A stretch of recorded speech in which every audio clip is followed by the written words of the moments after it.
Welcome to the Coffee Experts Club, where we discuss all of the insights, expertise, and drama that goes into making your passion your profession. Our hosts, Aaron, Ben, and Drew, are three coffee experts who have taken their coffee experience and turned it into true expertise.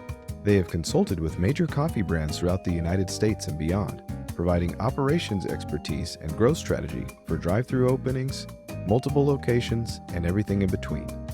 So brew yourself a cup and hang out a bit with the Coffee Experts Club. Good to see everybody today. How are you guys doing this morning? Quite well. Staying busy. Good. Josh, man. So good to have you on Ops Experts Club. I know this is like me texting you. I'm like, hey, man, so what do you think about joining us? And how about this next week? So I know I kind of popped this one on you. I appreciate you being willing to jump in so last minute and just be an excellent guest on the show. You know, for those of you who are just tuning in for the first time, maybe you're unaware of who Josh is, maybe you're unaware of what Wealth Accelerators Global is. WAG is a client of ours, a high-level retainer client of ours. You know, we only carry a few each season, and we've been so privileged. Ben and I are both on the team for the WAG guys. We're just so privileged to be linked up with guys doing really powerful things. Like, it's one of the few L10s that Ben and I have frequently over the last year got off the call and said, what did those guys do?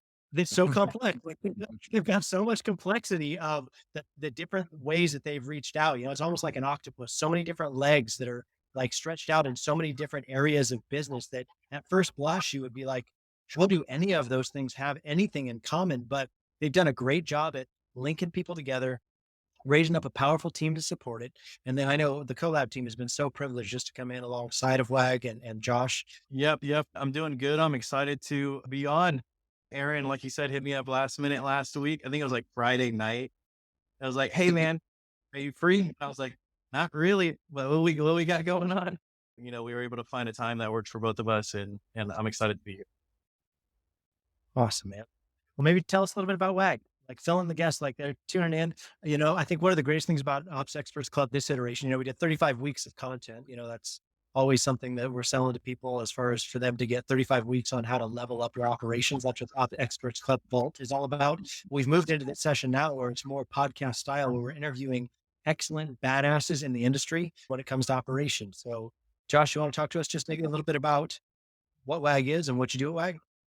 Yeah. So WAG, we're a company that essentially manages businesses for our clients. So we'll have clients that come in and they want to run an Amazon store. They want, you know, some sort of passive income. And we have different investment vehicles that allow them to kind of tap into our expertise in these different industries.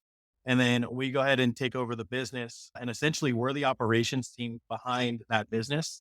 And they're the capital backing behind the business. So an example is we might have a client that, you know, has money laying around just, you know, in their bank or whatever, right? And they're not doing anything with it. Well, and they don't know how to do anything with it. We'll actually take that money and we can turn that into inventory, and then we'll run an Amazon sale for them. And then we work off of a profit share. So, you know, they give us money, take our distribution company. I can get a little bit more into the weeds on kind of how all this stuff ties in together when we talk about the bigger picture of WAG. But we run it through our distribution company. They go out, they get the wholesale pricing on things. We'll buy it in bulk. We'll send it off into their store. And then as that product sells, then the clients are making profit. And then we invoice for a profit share percentage off of whatever we're making our clients. So that's like, and we have different industries and different models, but that's the Amazon in a nutshell, kind of high level view, what it is that we do here at WAG. Lest anybody think Aaron's like a dummy and they're like, how is that not simple? Because that was like the most straightforward explanation. I lost you a little bit there, Aaron, on the back end, but basically what I do here at WAG, I'm the COO of WAG. WAG owns 17 other companies. So of those 17 other companies, I more so oversee and provide support and operations within those companies. A lot of those companies self-stand. So they have their own CEO, they have their own COO, they have their own operations team, they run their own payroll. They're essentially their own company that falls under the umbrella of WAG. And then we kind of oversee and provide support where needed. And then we have the, you know, a smaller set of those companies where we are directly the CEO, the COO, the operations team, the back end, the financing, the whole thing. And those ones are more of our client facing businesses, if you will. So yeah, I mean, that's kind of what I do for WAG and kind of where I lie. It's a fun thing to do. Honestly, it keeps me busy. I stay extremely busy, I would say, but I enjoy it. I left what most people would call retirement to come and work in this business. So I wouldn't do that if I didn't enjoy it. But you're doing so well, man. I try. I try. Yeah, my biggest question, Josh, is like you guys are in so many different industries. How does it work when it comes to what you guys are deciding that WAG should be a part of when it comes to an industry? Is it a client approaches you and says, "Hey, we're in this trucking industry, or we're in the Amazon industry. We'd like to partner with you guys," or is it you guys are actively going out and saying, "Okay, we want to be a part of this industry or that industry, or we want to bring these types of clients into Wealth Accelerators"? How does that decision making really work? Yeah. So there's a lot of layers to that question. The simple answer is we look to be in industries that complement or support the businesses that we have going on. Started out as an Amazon FBA company, right? Where we just ran Amazon FBA stores. And then what we ended up doing was we're like, well, let's get a distribution company. So that distribution company can then buy the products at a more wholesale of a price to then give it to the clients and then go out and make more profit, right? When we're looking for businesses, we're looking for businesses that instead of paying distribution company to use them as a distribution company, we want to bring that in-house and do it ourselves. So with that, we have, a construction company because we do solar, right? We started out with the solar stuff, and then we got a construction company that allows us to go into the houses and fix the HVACs and do different things like that. That complement the solar add-on is what they're called. The Apex fee with the distribution, the Amazon with the distribution stuff is the same thing. With the logistics, we own a trucking company. Well, we're looking at a trucking school along with the trucking brokerage and trucking coaching, right? So all of that kind of complements the logistics lane, if you will. So when we're looking at different things that we could do as far as like different opportunities or businesses, typically what we're looking for is things that will complement the businesses that we're already hyper focused on. Gotcha. That makes total sense. So you're not looking to get into like the coffee industry anytime soon. How profitable is the coffee industry?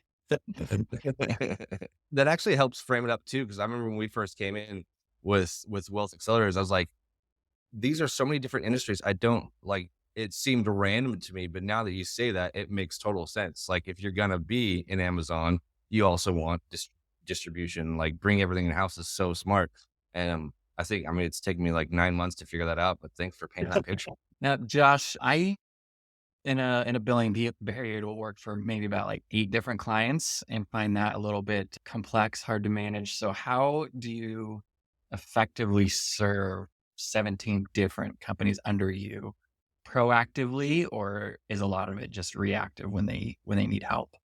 Again, I think that goes both ways. I think it depends on the business.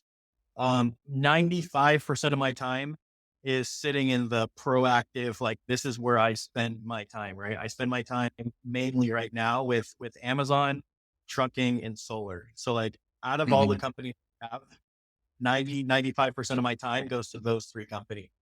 And then the rest of the time is more of a reactive, like when we need help in this area for this specific thing, because a lot of those other companies, they fully operate on their own and we're kind of like a oversight helping hand as they need it. But the majority of my time is, I would say, proactively sitting in and helping our main business lines. Nice. Makes sense. Hey, experts listeners, I want to key you into something that we do very special here at Ops Experts Club, and that's a masterclass. We have a free masterclass called Foundations That Scale. And the great thing about this masterclass is it's for operation professionals who are growing businesses. One of the most dangerous things you can do as an operator is grow businesses on a foundations that's not stable. So in this particular masterclass, we take apart all of the inside pieces of your team, your tech, and how they're using time. And we make sure that you're building on a foundation that's stable. So if you want to check out a great masterclass completely for free, go to foundationsthatscale.com. We'll see you there. I'm curious, what's been the biggest not, I guess, not to tattle on any of your 17 businesses, but what's been the biggest sort of industry you guys broke into where you're like, this would be a great idea, and you're like, oh man, this is way way bigger than we thought it was going to be. No tattling needed, right? I think that the most complex of them all is definitely the trucking and logistics lane that we have.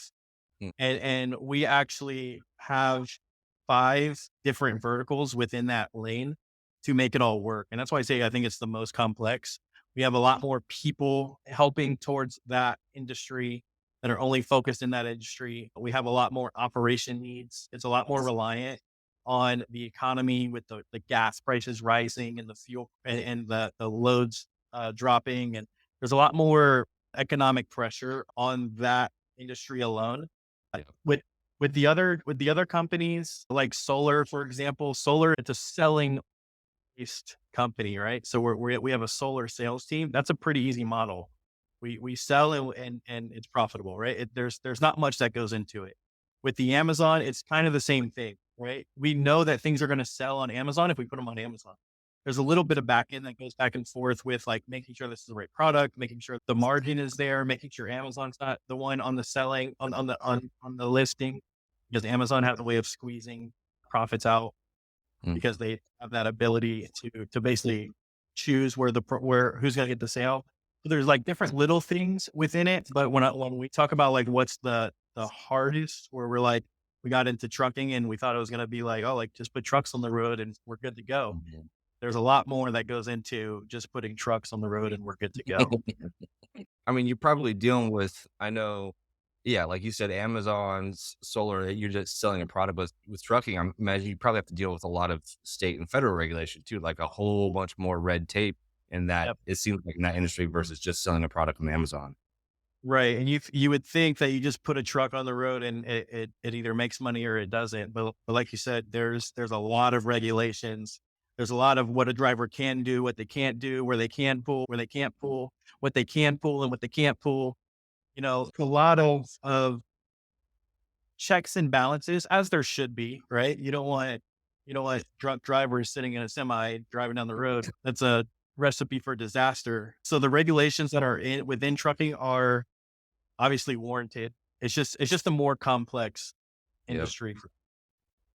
So Interesting. not a truck on the road and become profitable, but with the right connections and doing the right things and meeting the right people and having a won't fail, will never quit mentality going into it, you end up making connections with right people where you thought like, oh, dang, this truck can make 10,000 a month.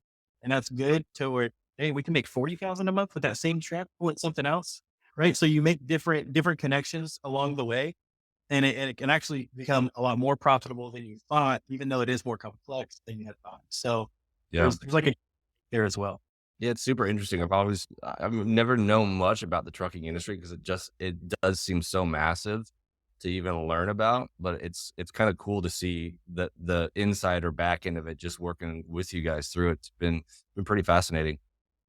Yeah. And I think that trucking as well is I don't know if people will make this comparison, but I think it's very similar to real estate, where like Amazon, there's like one way to make money, right? Put a product in and it sells, right? And really the name of the game with Amazon is how cheap can I buy it and how expensive can I sell it, right? And that's where you make your money. Whereas real estate, you can do all different kinds of things, right? You can buy and flip, you can construction, you can whatever, right? I'm not really in the real estate game, but there's so many different ways that you can make money, you know, buy and rent out or whatever, right? There's so many different ways you can make money within real estate, and trading is the same way, right? It's you kind of choose which lane you want to go down, and then you hyper focus on that lane, and then get it done. And then you can start to branch into the dispatching or the schools or whatever else there is that kind of complements what you already do. That's cool. Gosh, you know, a lot on the show, we talked about how people ascended to their journey, you know what I mean? And I think a guy like you, somebody watching today might think to themselves, wow, Josh must have always known about Amazon. He must have always been super smart with trucking. He must always have just known these things. But I know, having spent time with you, that's actually not where you started. And you actually made a huge splash. I believe it was YouTube is where you made a huge splash on like the marketing and the selling behind YouTube and some of those things. But maybe could you tell us your origin story on how you've gotten to where you're at? Because I think you're obviously a COO of a powerful company doing powerful things. Mike is an amazing dude, the CEO that you work with. I know you guys have a good symbiotic relationship on the things that you pull and push, and his strengths complement your strengths and his weaknesses. Yeah, like you guys work together well. Yeah. So again, I'll go more of the quick story here.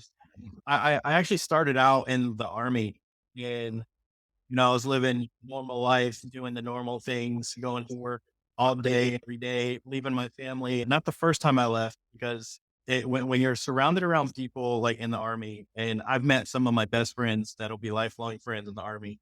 But when you're surrounded around people in the army, it becomes normal to leave your family, right? It becomes normal to not be with your kids for a year out of like in all this stuff. And the first time that I left to go overseas, it was not, it didn't hit me as hard. But the second time that I left, I missed the first 9 months of my son's life.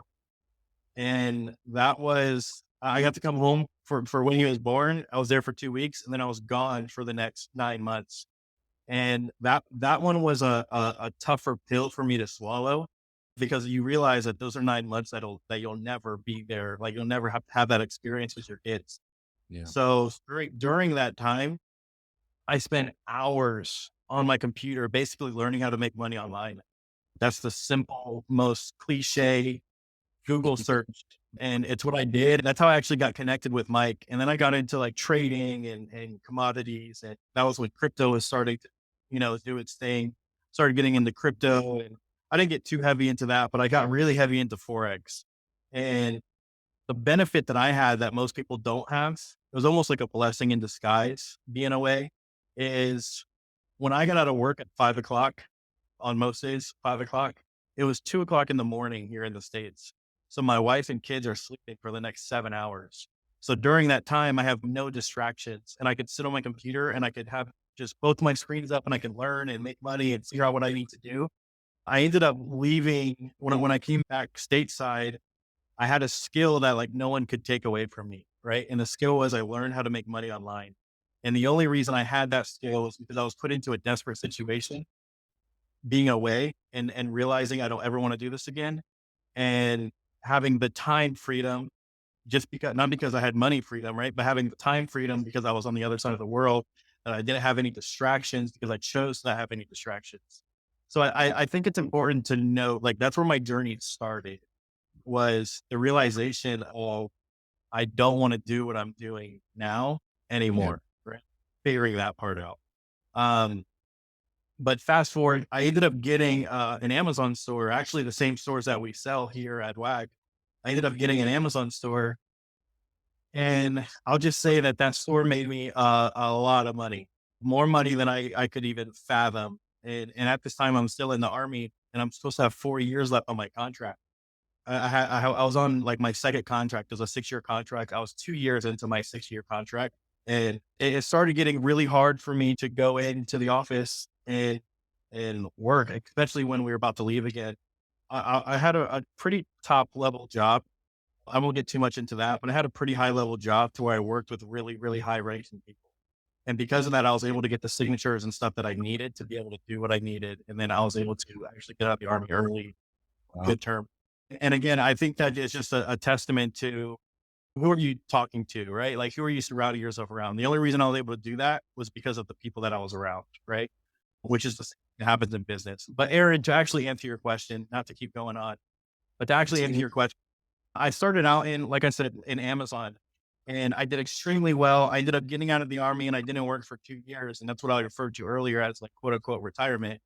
During that time, I started getting into YouTube, and just because I was bored, I didn't have a job for 6 months, and I was just at home, and I did exactly what I wanted to do. Right.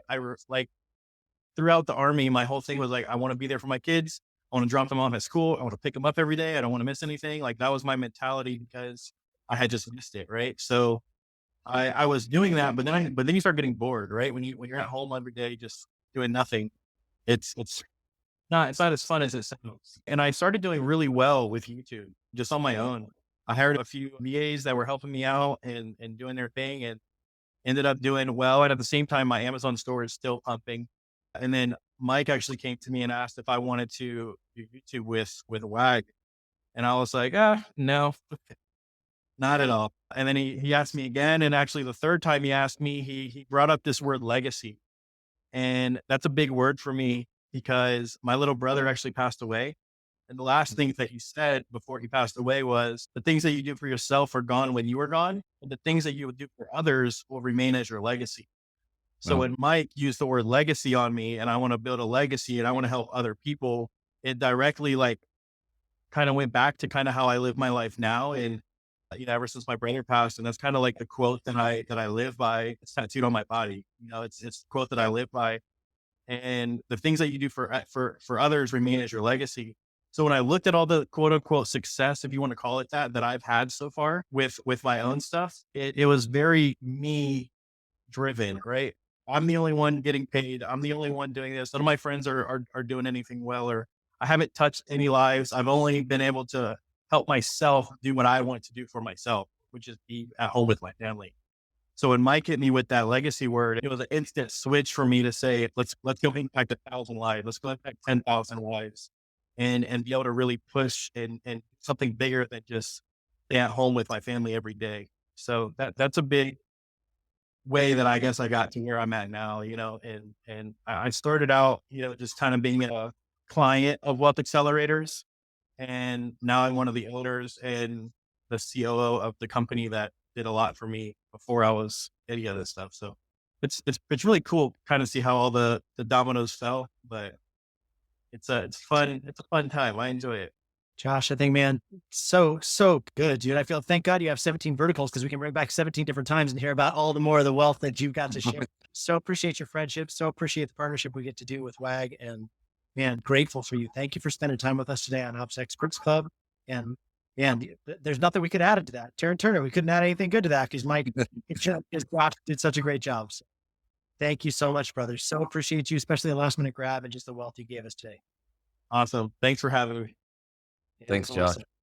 We'll see you guys next week on Ops Experts Club. Hey, Experts listeners, I want to key you into something that we do very special here at Ops Experts Club, and that's a masterclass. We have a free masterclass called Foundations That Scale. And the great thing about this masterclass is it's for operation professionals who are growing businesses. One of the most dangerous things you can do as an operator is grow businesses on a foundations that's not stable. So in this particular masterclass, we take apart all of the inside pieces of your team, your tech, and how they're using time. And we make sure that you're building on a foundation that's stable. So if you want to check out a great masterclass completely for free, go to foundationsthatscale.com. We'll see you there.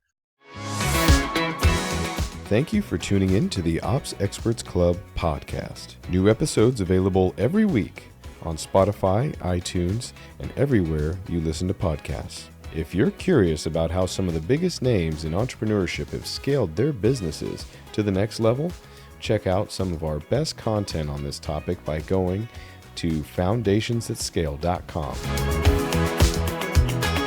You can find the link in our bio and do your part to improve as an ops expert.